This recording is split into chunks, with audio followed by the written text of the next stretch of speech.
সত্যি ফিরহাদ হাকিম তিনি যে ইঙ্গিতটা দিচ্ছেন বা তিনি যে বার্তাটা দিচ্ছেন তাতে সত্যি ভয় তৈরি হচ্ছে।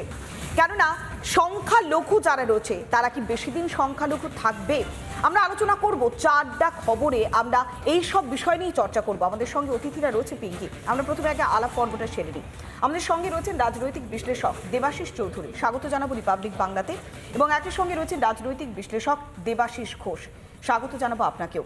আমরা দেখতে পাচ্ছি যে দিনের পর দিন বাংলাদেশে যেভাবে হিন্দুদের উপরে নিপীড়নের ঘটনা ঘটছে পিঙ্কি, তাতে এই বাংলায় যেন খানিকটা অশনি সংকেত। একদম। আমি দেবাশিস বাবুর কাছে প্রথমে প্রশ্নটা রাখি। দ্রুত জনবিন্যাস পাল্টাচ্ছে, এই কথাটা তো আমরা বারবার শুনে আসছি, কিন্তু আজকে যে কথাটা পুরমন্ত্রী আমরা শুনতে দেখলাম, সেটা কি আপনাদের মনেও ভয় ধরাচ্ছে? বাংলাদেশ ভয় ধরাচ্ছে? এই কথাটা ভয় ধরাচ্ছে যে আগামী দিনে জনবিন্যাস পাল্টে যেতে পারে? আজকের আমরা এই শতাংশ, কাল অত শতাংশ হব। দেখুন, ভয় শুধু না, প্রত্যেকটি হিন্দু, প্রতিটি পশ্চিমবঙ্গ নিবাসীর এখন প্রস্তুতির সময় চলে এসেছে। আমাদের প্রিপেয়ার হতে হবে, কারণ একদম ক্লিয়ার অ্যান্ড প্রেজেন্ট ডেঞ্জার সামনে। যারা ইতিহাস ভুলে যায় তারা ইতিহাসটাকে পুনরাবৃত্তি করতে তারা বাধ্য হয়, মানে they are condemned to repeat history, those who forget history. কারণ 1946 যখন ইলেকশন হয়, অবিভক্ত বাংলার ইউনাইটেড বেঙ্গলের ইলেকশন হয়, তখন মুসলিম লীগ জিতে গোটা বাংলাকে পাকিস্তানে নিয়ে যাওয়ার প্রস্তুতি নেওয়া হয়। কালক্রমে পশ্চিমবঙ্গ আলাদা হয় অ্যাজ হিন্দু হোমল্যান্ড, এরকম রেজলিউশন ছিল। ইউনাইটেড বেঙ্গলের রেজলিউশন যার ভিত্তিতে পশ্চিমবাংলা হয়েছিল, তার ওয়ার্ডিং যেটা ছিল, যেখানে বিধানচন্দ্র রায়, জ্যোতি বাসু এবং শ্যামাপ্রসাদ মুখার্জি তিনজনই স্বাক্ষর করেছিলেন, সই দিয়েছিলেন। তার ওয়ার্ডিং হচ্ছে Hindu homeland for the Bengali Hindus will be created by forming West Bengal out of United Bengal totally going into Pakistan. কারণ এটা বিধান করে দিয়েছিল মুসলিম লীগ জিন্না, যে গোটা বাংলা পাকিস্তানে চলে যাবে। তখন 46-এ তখন মাত্র 54% মুসলমান ছিল, 46% হিন্দু ছিল। তারপরে ওরা এত বড় ইস্ট পাকিস্তান করে ফেলেছিল, যেটা বাংলাদেশ হলো আবার ইস্ট পাকিস্তান হয়ে গেছে। 54%-এ ওরা কিন্তু ইস্ট পাকিস্তান করেছে 46-এ। এই সংখ্যা যদি আমরা ভুলে যাই, আমাদের কিন্তু আবার ওটাই রিপিট করতে হবে। আমি একটা সংখ্যান দিই। উত্তর দিনাজপুর 65% মুসলমান, কেননা 2011-র পরে সেন্সাস হয়নি। 2011-র সেন্সাসটাও লিমিটেড, অনেকে মানে না। এই যে কমরেড কথা বললেন, পপুলেশন একটা সায়েন্স ইত্যাদি ইত্যাদি। 2011-র পপুলেশন সায়েন্সটাও গণনাটা সেন্সাসে ঠিক করে হয়নি, তবুও 2011টাই ধরি অ্যাজ সায়েন্স। 2011 যদি ধরা হয় সেন্সাস, উত্তর দিনাজপুর এবং ওদের এক্সপোনেনশিয়াল গ্রোথ, ওদের বার্থ রেট ইত্যাদি যদি ক্যালকুলেট করা হয় অ্যাজ সায়েন্স, এটা কমরেড বলছে পপুলেশন সায়েন্স, উত্তর দিনাজপুর আজকে মিনিমাম 65% মুসলমান, মালদা মিনিমাম 75% মুসলমান, মুর্শিদাবাদ মিনিমাম 70% মুসলমান, নদিয়া, উত্তর 24 পরগনা, দক্ষিণ 24 পরগনা, তিনটে জেলা মিলিয়ে মিনিমাম 50% মুসলমান, হাওড়া 45% মুসলমান, বীরভূম মিনিমাম 45% মুসলমান, একদমই তাই দেবাশিস বাবু। আপনি কুচবিহার মিনিমাম 30% মুসলমান। এবার যদি বাংলার ছবিটা দেখাই, গোটা বাংলা, সেই জন্যই বলছি ফিরহাদ হাকিম যেটা বলছে, এটা সোহরাবর্দী বলেছে এক সময়, জিন্না বলেছে এক সময়, মুসলিম লীগ বলেছে এক সময়। এবার টিএমসি ডিসাইড করুক ওরা মুসলিম লীগকে শাসন করবে করবে না।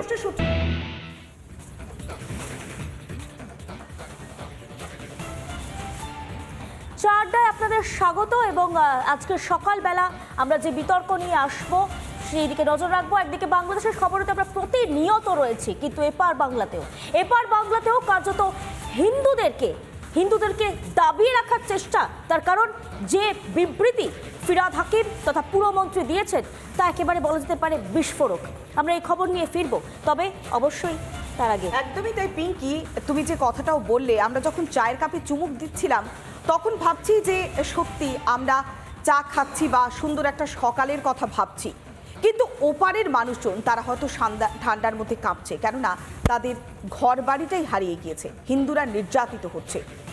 এবার কি সেই দিনটা দেখার অপেক্ষায় রয়েছে বাংলা? কেননা রাজ্যের মন্ত্রী ফিরহাদ হাকিম তিনি যে ইঙ্গিতটা দিচ্ছেন তা নিঃসন্দেহে ভয়ঙ্কর। তিনি বলছেন যে সংখ্যালঘু থেকে সংখ্যাগুরু হতে হবে, একের পর এক তিনি ইঙ্গিত দিয়ে যাচ্ছেন। তাই প্রশ্ন উঠছে যে পরিসংখ্যানের কথা আমরা দেখাবো, তাতে সত্যি কি হিন্দুদের সংখ্যাটা এবার সংখ্যালঘু হবে? আর যারা সংখ্যালঘু তারা কি সংখ্যাগুরু হবে? ভয়ঙ্কর দিনের জন্য কি অপেক্ষা করছে বাংলা? দেখুন। ঘন্টার মধ্যে তোমাদেরকে যদি ভাগীরথীর গঙ্গায় না ফেলতে পারি, রাজনীতি থেকে সরে যাব। যারা দুর্ভাগ্য নিয়ে জন্মেছে, যারা ইসলাম নিয়ে জন্মায়নি, তাদের মধ্যে ঈমান নিয়ে আসলে এটা আল্লাহ তাআলাকে খুশি করা হবে। চীনের সঙ্গে লড়াই করতে গেলে হাম তো আমার চার দরকার, হাম তো আমার দয়াল, হাম তো আমার চার দরকার, হাম তো আমার দয়াল।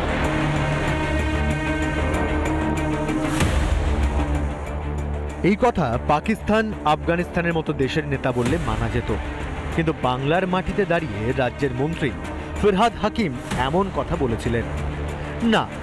দলনেত্রী কোনো আপত্তি তোলেননি, তাই এবার আরও এক কদম এগিয়ে গেলেন মন্ত্রী মশাই। এবার আর দাওয়াত নয়, দ্রুত ভারতের সংখ্যাগুরু হয়ে ওঠার বার্তা দিলেন তিনি। मगर हम अपने आप को माइनॉरिटी नहीं सोचते हैं, हम सोचते हैं अगर अल्लाह की रहमत है हमारे ऊपर, अगर तालीम हमारे साथ है, तो हम एक दिन मेजॉरिटी से भी मेजॉरिटी हो सकते हैं। কিছুদিন আগেই বিধানসভায় দাঁড়িয়ে রাজ্যের আরেক মন্ত্রী সিদ্দিকুল্লাহ চৌধুরী বলেছিলেন হাম দো হামারে চার। আর শনিবার ফিরহাদের জনসংখ্যার ভিত্তিতে সংখ্যাগুরু হওয়া একটা জিনিসেরই ইঙ্গিত করছে, ভারতকে ইসলাম রাষ্ট্র করে তোলার চক্রান্ত চলছে। মানে সংখ্যাগরিষ্ঠ হলে সংবিধান চলবে না, সংখ্যাগরিষ্ঠ হলে বাংলাদেশ, আফগানিস্তানে, পাকিস্তানে যা হচ্ছে তাই হচ্ছে। যখন 50% পেরিয়ে যায় ওরা, তখন তো সংবিধান চলে না, তখন মুসলিম পার্সোনাল ল বোর্ডের যে আইন আছে সেটাকে চালু করা হয়। ফিরহাদ হাকিম যে দুধেল গাই, দুধেল গাইদের চেহারাই আলাদা, দুধেল গাইদের খাতিরই আলাদা মমতার রাজত্বে। যে মমতা যে কটা ভোটে জেতেন তার মধ্যে তো বেশিরভাগ দুধেল গাইদের ভোট। ফিরহাদ হাকিমের মন্তব্যের সমালোচনা করে জনসংখ্যা বিজ্ঞানের পাঠ দিল সিপিএম। না জেনে না বুঝে অবৈজ্ঞানিকভাবে কথা বলা। Population is a science, population science নিয়ে চর্চা হয়। সময়ের সঙ্গে জনসংখ্যার হার কমতে থাকলে কি হতে পারে তা টের পাচ্ছেন বাংলাদেশের হিন্দুরা। কট্টরপন্থীরা চায় হিন্দুদের দেশ থেকে নিশ্চিহ্ন করতে। ভারতেও কি সেই স্বপ্ন দেখছেন ফিরহাদ হাকিম, সিদ্দিকুল্লাহ, হুমায়ুন কবিররা? শুধু জনসংখ্যা দিয়ে নয়, জনবিন্যাস বদলেও সেই পথেই এগোতে চাইছেন তারা। রাষ্ট্রের বিরুদ্ধে এই গভীর চক্রান্ত কি দেখতে পাচ্ছেন না মমতা বন্দ্যোপাধ্যায়? নাকি দুধ দেওয়া গরুর লাথি খেতেও প্রস্তুত মুখ্যমন্ত্রী? রিপাবলিক বাংলা। নানা ধরনের কন্টেন্ট দেখার জন্য লাইক করুন, শেয়ার করুন আমাদের ফেসবুক পেজ, সাবস্ক্রাইব করুন আমাদের ইউটিউব চ্যানেল। পাশাপাশি অন্যান্য ব্রেকিং নিউজের জন্য অবশ্যই চোখ রাখুন রিপাবলিক বাংলায়।